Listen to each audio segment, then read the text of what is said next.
guys, most of the time, I think we overrate money. I don't know whether I'm the one who thinks we overrate money, but we do. Um, Money is something, but definitely came to learn it's not everything because I met a man from here and he was rich, very rich, rich to the extent that he could actually control everything and everyone, because he did control even my family. So I was caught up in a situation that I wasn't able even to explain to who or how. Whatever was happening to me. He made sure I was isolated. He made sure I became very lonely. And then he decided that he would do with me whatever he wanted to do with me. But eventually, it didn't go as he planned. That's why I'm here telling you this story now. Fast forward, I'm Diane Diaries. Please subscribe to my channel. Let's have this conversation. I'm in a beautiful place here in Diani, Ukunda. That's where I'm gonna telling you my stories from. And I love telling stories, especially stories of my life, because they look like fiction, but they are actually real. Most of the stories, all of them actually, they are all true. No exaggeration, nothing, just fictitious reality. So I met this guy at my place of work. He was actually my boss. He was actually my boss. I didn't know that he had feelings for me for so long. I couldn't tell, although there were signals all over. I didn't pay much attention to the signals anyway, because I didn't want to imagine that someone like him would actually put me in situations where he would want me to have a relationship with him. He knew that I had a relationship and it was stable. So uh, we had a cordial relationship at our place of work, very respectful, jokes here and there. There wasn't some serious jokes or something.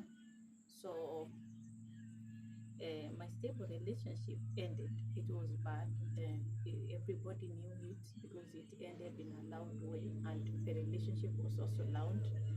At the place of work, wherever I used to work, people knew I had a relationship. They used to see me receive flowers, receive sent lunch, and all that, being picked from work, being dropped from work. So it wasn't something I could actually have have hidden.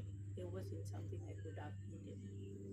So when the relationship ended and this guy moved on with another lady, he almost immediately people knew, and I was certainly broken, of course, but I continued working as if nothing had happened. I continued working because my strength was actually in working now. I did my job very well. I found peace doing my job because it could distract me from the drama of the broken relationship. So apparently, my boss and also he had kind of lost his wife, not really losing, but divorced his wife.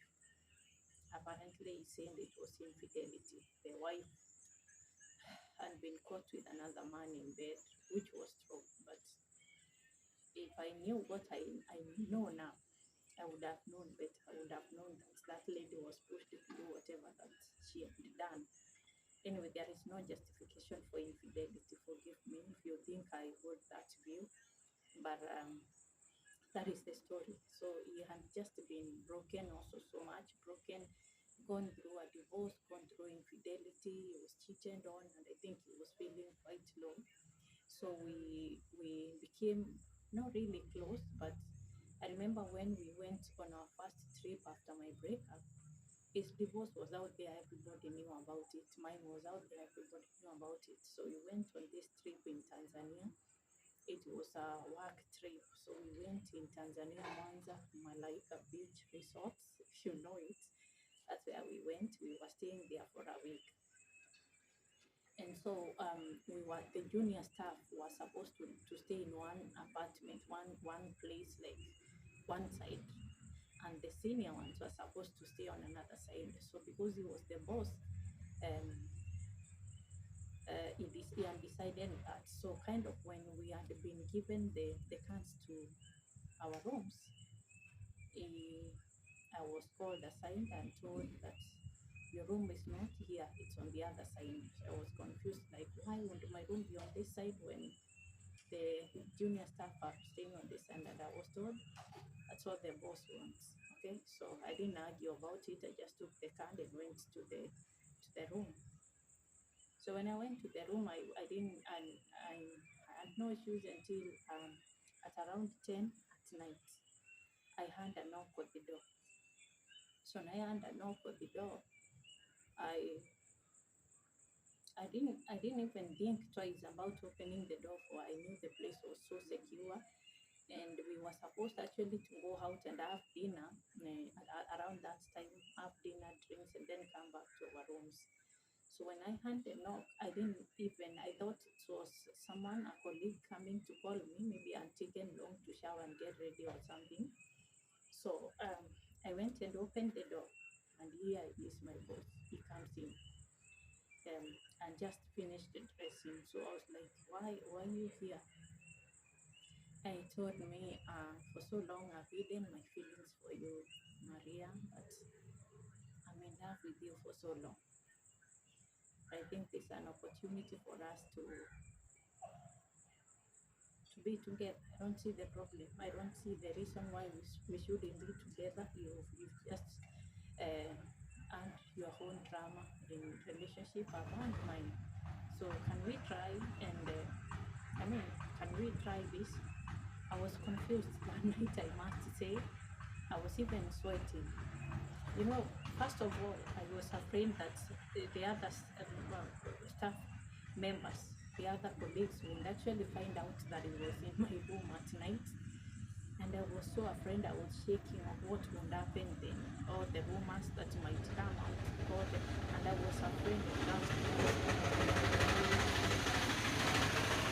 I can say I had gone through a traumatic breakup, so I was afraid of what people would say about me. So I was shattered. I didn't want him to stay longer in that home. I wanted him actually to walk out. So I told him, okay, we will talk about it. I accepted out of anxiety, out of fear, out of being exposed. We were not doing anything wrong, but the fact that he was in my room, the fact that I had been isolated from other people, other junior staff members like me, was already a red flag. So I I told him, okay, just get out, let me finish dressing. We shall talk about it before the 1 week is over. I'll create time for us to talk. He said, are you sure? I told him, yes, please. And then he sat down and said, okay, if that's okay with you, then let's go for dinner. I told him, there is no way we can go out for dinner. The two of us, we can't just walk out, the two of us. We will be creating a spectacle that is not good.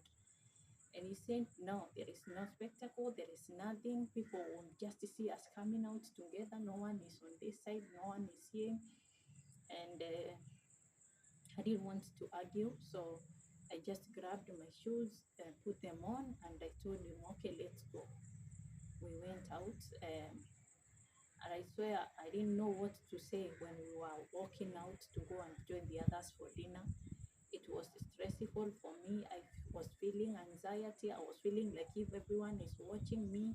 I did not even know what kind of a situation I had put myself in, because it was pathetic and it was bad.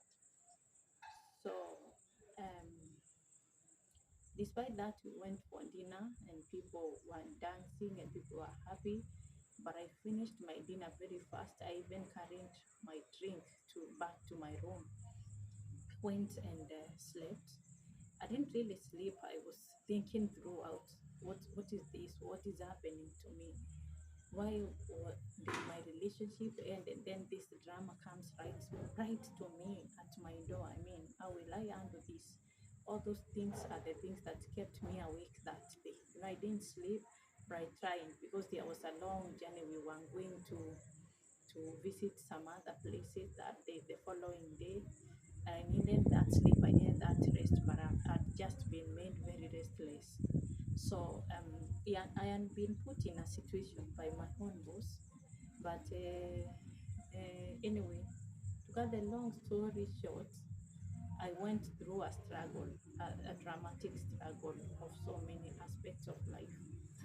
I didn't know how to transition from a relationship, just a heartbreak, to dating my boss, someone who was also known to have divorced his wife for infidelity some few months previously. So I was put in a situation. But this man, somehow, despite the way he came that night to me, um, it happened that somehow things started opening up. We stayed there for 1 week. This is a staff outing, remember. I want to try as much as possible to find him during that time. But it was the last day now when we are going to a party, the last party before we went back to our place, to back to our country, back to our place of work. I remember the last day we had a party. He was treating people. He was calling the boss street, and he was there dancing with other colleagues. And he actually sent a note through someone and says, "I'd like to dance with you." So and this guy that he sent was like a junior staff like me. So I said, okay, where is he? And he tells me he's calling you to dance with him. And I'm like, why is he calling me to dance with him? And he tells me, I don't know, how would I know? He just sent me with that note, so he's calling you, so he wants to dance. Then I realized I was also exposing myself to talking a lot. So I said, okay, I'm gonna go. So I went to dance with him, and that very dance that lasted for some time, led to so many things that I later thought I would have stayed away from.